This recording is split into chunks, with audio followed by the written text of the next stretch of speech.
રામ મંદિર ચોરીનો મામલે મોટા સમાચાર સામે આવ્યા છે। મહાસચિવ પદેથી ચંપત રાય રાજીનામું આપ્યું છે। ટ્રસ્ટના મહાસચિવ પદેથી તેમણે રાજીનામું આપ્યું છે।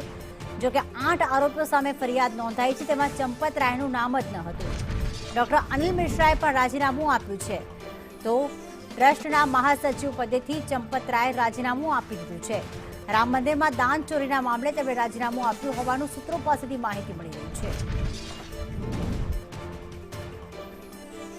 हमारा सहयोगी कामेश चौकसी हमारी साथ जोड़ाई गया है न्यूज़रूम की लाइव। कामेश, एसआईटी ની તપાસ બાદ 8 આરોપીઓ સામે એફઆઈઆર દાખલ કરવામાં આવી, પરંતુ એમાં ચંપત રાયનું નામ ન હતું અને અચાનક આ રાજીનામાના અહેવાલ શું વિગતો સામે આવી રહી છે આ અંગેની? પ્રીતિ, આપને ચોક્કસથી જણાવી દઉં કે સમગ્ર દેશમાં કરોડો લોકોની શ્રદ્ધાનું કેન્દ્ર જ બિંદુ ગણાતો હોય તો રામ મંદિર છે અને રામ મંદિરને લઈને એક ખૂબ મહત્વપૂર્ણ સમાચાર સામે આવી રહ્યા છે।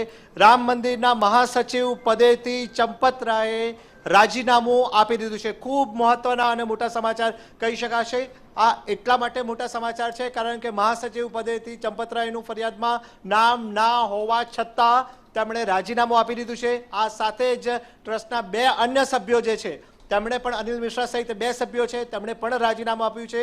પ્રીતિ, સમગ્ર કેસને આપણે સમજવાનો, સમગ્ર ઘટનાને આપણે સમજવાનો પ્રયત્ન કરીએ તો જે પણ ઉત્તર પ્રદેશમાં જે રામ મંદિર આવી ગયું છે, રામલલાનું જે મંદિર આવેલું છે કે જે કરોડો લોકોની શ્રદ્ધાનું કેન્દ્ર છે, ગુજરાતીઓની વાત કરવામાં આવે, ગુજરાતની વાત કરવામાં આવે તો તેમાં પણ કહી શકાય છે કે લાખો લોકોનું જે શ્રદ્ધા બિંદુ રહેલું છે રામલલાનું મંદિર છે। રામલલા મંદિરમાં દાન જે આપવામાં આવતું હતું, કરોડો રૂપિયાનું દાન આવતું હોય છે અને દાનની જે ચોરીનો કેસનો મામલો સામે આવ્યો હતો તેને લઈને એક બાજુ તપાસનો ધમધમાટ જોવા મળ્યો હતો।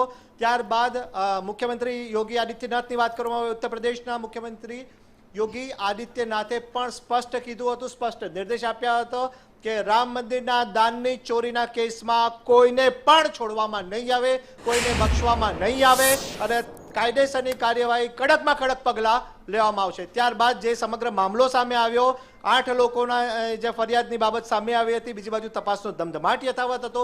આ તમામ બાબતોની વચ્ચે એસઆઈટીની રચના પણ કરવામાં આવી અને ઉચ્ચ સ્તરીય તપાસના પણ આદેશ આપવામાં આવ્યા છે। આ ઉપરાંત સૌથી મહત્વની બાબત એ પણ છે પ્રીતિ, આપણે એ પણ ન ભૂલવું જોઈએ કે ડાયરેક્ટ પ્રધાનમંત્રી કાર્યાલય પીએમઓમાંથી પણ તમામે તમામ ઘટનાની સૂક્ષ્મમાં સૂક્ષ્મ તમામ રીતના નજર રાખવામાં આવી રહી છે। સમગ્ર કેસને લઈને જે તપાસ શરૂ છે અને જે હવે તપાસનો ધમધમાટ જોવા મળી રહ્યો છે તે પણ અત્યારે તેની તમામ બાબતોની નોંધ પીએમઓ દ્વારા પણ લેવામાં આવી રહી છે। એટલે આ મામલો ખૂબ જ મહત્વપૂર્ણ છે, સંવેદનશીલ છે, લોકોની આસ્થા અને શ્રદ્ધા સાથે જોડાયેલો છે।